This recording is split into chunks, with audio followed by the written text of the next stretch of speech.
Is your school near York, Exeter, Newcastle upon Tyne, Manchester or South Shields? If you're planning school visits to a museum near there, then please watch this video.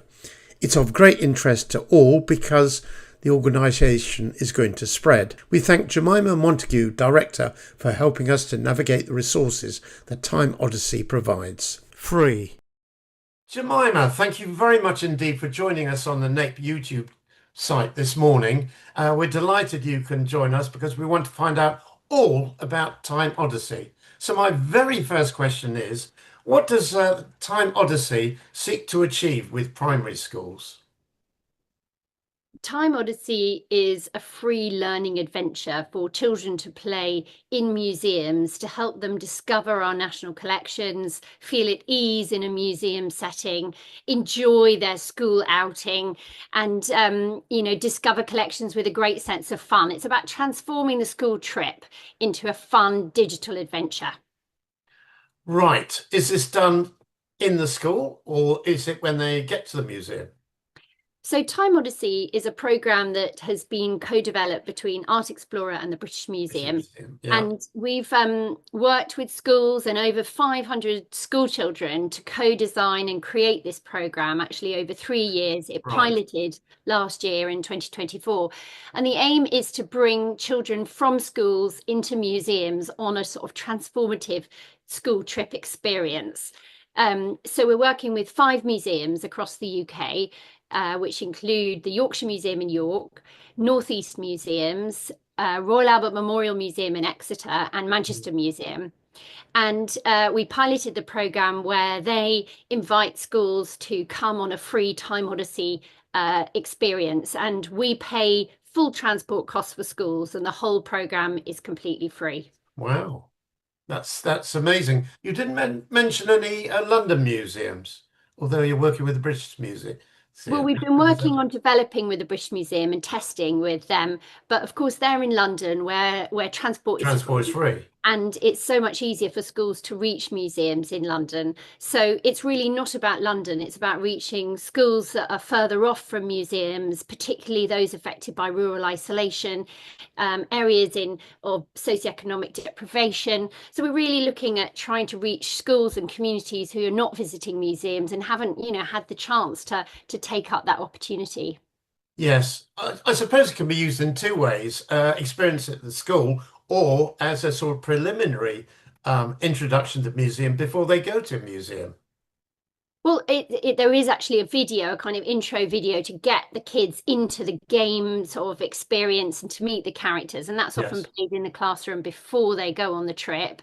And we've got a whole load of classroom resources, both pre and post visit for teachers to use, both to help with scaffolding their visit and help them with guiding the visit, but also to introduce the kids to the storyline. It's about 4 characters who are lost in time in the museum, and the kids have to choose a character to help sort of rescue, to collect certain objects around the museum, gather energy to help them send them through a time portal back to their home time.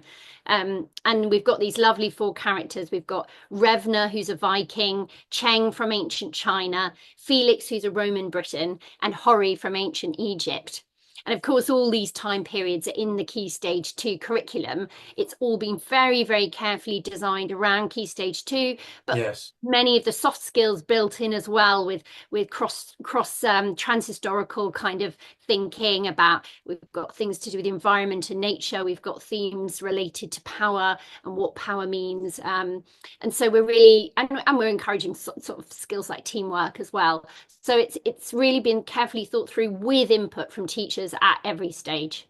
Excellent. Well, let's share your website and let's see how we get on as we navigate through the website to see what is on offer.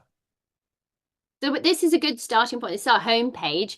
And the website is really for teachers to be able to learn more about the experience and how to book. And you can see right up there, book now. And if you press that, it takes you to the area where you can see a map. And what's happening? Should take you There we go. down here. That's it. And this will tell you the participating museums. And as I've mentioned, we've got 5 partners at the moment, but we're adding new museums into the programme all the time. So hopefully this will become even more of a national programme. I mean, you can see we haven't got any museums yet in Wales or Scotland, Northern Ireland, and no museums in sort of East Anglia, South East. We're working on it. We're working on it. We're trying to make this a really national programme so that every school is within a journey time to a museum.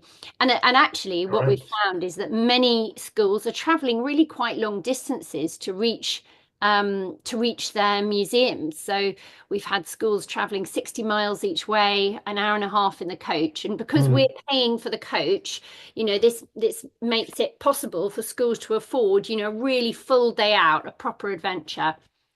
So then Excellent. the book now buttons take you to the museum, and just as teachers are familiar when they book visits, you go directly to the museum learning pages and you book through them. And that's really important because we want to strengthen your relationship as a teacher with a museum. It's not about us coming in the middle there. So we want to encourage that dialogue, and we see Time Odyssey as an entry level engagement, that after a free experience with Time Odyssey, perhaps the teacher will feel more at ease to book a different experience at the museum for another class. Right. So it doesn't seem to me as if there's any cost whatsoever for children and their schools to visit these museums. Am I right? That's right. There's no cost at all for the school. And Excellent. we try to do everything to make it as easy as possible for teachers to book onto this. So if we go back up to the top of the web page and you Yes. go to that little box in the little circle, Yeah. click on that, you can see teacher resources there.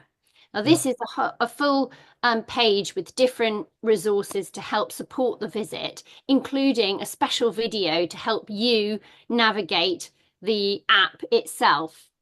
And if I haven't explained it yet, Mhm. children are given a tablet when they arrive in the museum and Ah, play in groups of 2 or 3. Um, yes. this might be a good point to show our little introductory video if you're able to show that. Yes. Yes, It's indeed. We'll include that. Yes. Time Odyssey is an immersive learning adventure through time and space, designed for classes of 7 to 11-year-old school children at museums all across the UK. Our young time champions play in groups of 2 or 3, using a magical warp deck to help characters who are lost in time, pulled here from their own historical times and places, like Cheng from ancient China, Revna, a Viking of the sea, Hori, a tomb painter from ancient Egypt, or Felix from Roman Britain. The children's task is to journey through the museum and explore its collection, creating the equipment their character needs to get back home. 4 creative engagement tasks take players through the museum's galleries. They look for objects made of different materials to form a cloak of safekeeping. They search for powerful artifacts to make an amulet of eons that can open the portal home. They look for the names of places on interpretation boards to create a journal of returning to guide their path. And they capture images to display in gold relief on a vessel of stories for their characters to tell on their return. The story ends with their character, now fully equipped with the objects the children have created, thanking them and heading home through the super mega portal, leaving the players with new knowledge not just about history, but about geography, science, art, and so much more, all gained through the power of play. So children come into the museum with their teacher. It's facilitated by the museum, but it's a teacher-led experience with support from museum staff. Yeah. Here on this page, you can see that we provide a PowerPoint to show in school beforehand. We provide classroom intro presentation. We've got down there. We've got a document with curriculum links. We've got information, teacher guidelines, information about the program, the themes, the topics. And we've got some information about the characters, what the experience is all about, what the challenges are. So children come into the museum, they have a tablet, they play in groups of 2 or 3, they choose a character to rescue. So if we go back up again, Yep. go to that little round circle, you can see about the experience here and go down, and you will discover the characters a little bit further down. Here are the characters. Oh, there they are. There they are. And so you can see that they are fun animated format characters, but they've been very, very carefully put together with advice from curators at the British Museum, with a digital developer who's called One Up. They're the agency we've worked with to design the whole game. And although it's a game, I think it's really important to emphasize it's absolutely got inbuilt learning at every step of the way, and every challenge that the children undertake in the galleries is a kind of creative experience as well as a learning experience. So for example, if you scroll down a little bit further, you'll see that they've got to collect a little bit further the timeless treasures. So one of the tasks, let's stop here, is to create the amulet of power. And you can see the amulet on the left is like a sort of compass shape. And the children have to find objects around the museums that represent ideas of power. So this might be a crown, it might be some money, it might be a coat of armor. And they take photographs, and then they can kind of manipulate the photographs. So there's always a sort of creative dimension. Yes. And then one of those segments gets filled with the photograph taken by one of the pupils. They then pass it on. It becomes somebody else's turn, and they go and look for something else. And that fills the second segment in the amulet. And at the end, there's this beautiful, colourful amulet they can spin around and look at, that their character then wears to help them on their journey home. Yes. So that's how the game works. And the other thing that's really important is, of course, to mention screen time and the issues of having screens in museums. Yes. Absolutely, we want children to look at objects. It's about exploring the museum. Good to hear. But the children that we're trying to reach, particularly with this program, may well have never visited a museum before and feel quite intimidated. Museums can be quite intimidating places, lots of old dusty objects in cases that they don't really know how to approach.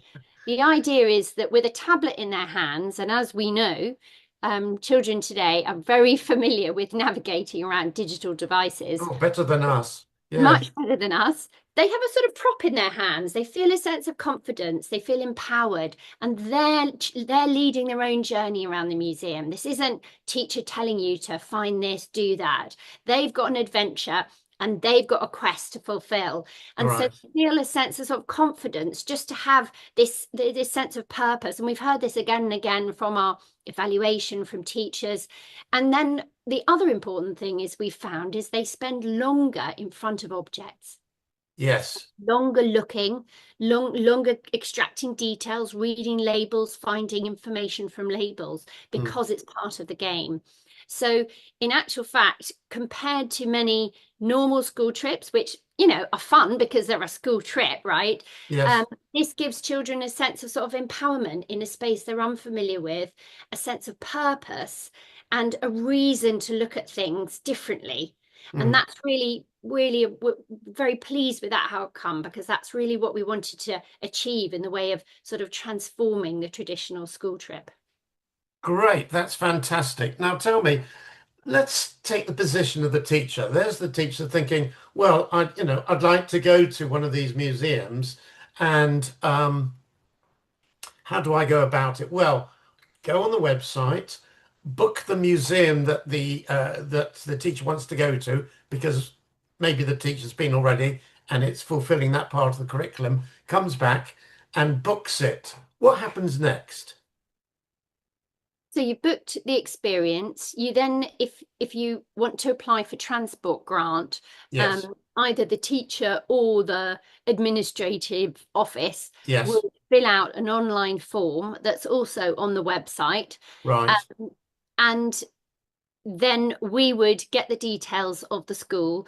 The transport grant's paid in arrears, so the school has to front the cost. It's paid after what we found is that most schools, in fact, all schools have reliable transport providers. They have good rates and they have good relationships with them. It makes the safeguarding and all the planning and logistics much easier if we go with their company, their trusted company. Right. So school books the coach.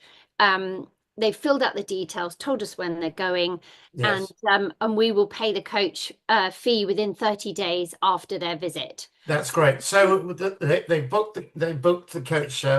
If they need financial support for that, they therefore then fill in their own health and safety forms as schools have.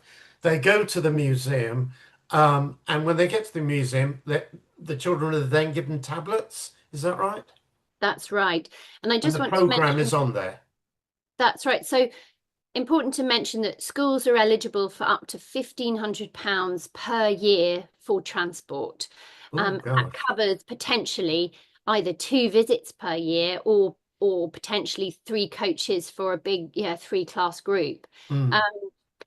So that's so £500 per coach approximately, and Yes. £1,500 in total per Yes. year. Schools arrive at the museum and the museum will book you in the normal way, take you through to the cloakrooms, to the room that you might be having lunch in. Mm. And there will be a facilitator from the museum to set you up, to hand out the tablets, to provide the introduction and take you into the appropriate galleries. At the end of it all, obviously, there's all their work is now on the tablet. Can they download the work or transfer it through email or whatever back to their school so it can be printed out and stuck in their exercise books, etc., when they get back to school?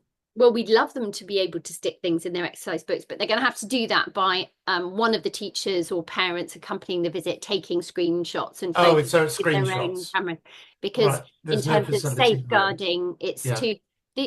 the experience is very robust because it's not on Wi-Fi, and that Yes, also understand. means kids cannot roam onto any other websites or Well, that's good to hear. That sort of was my next question.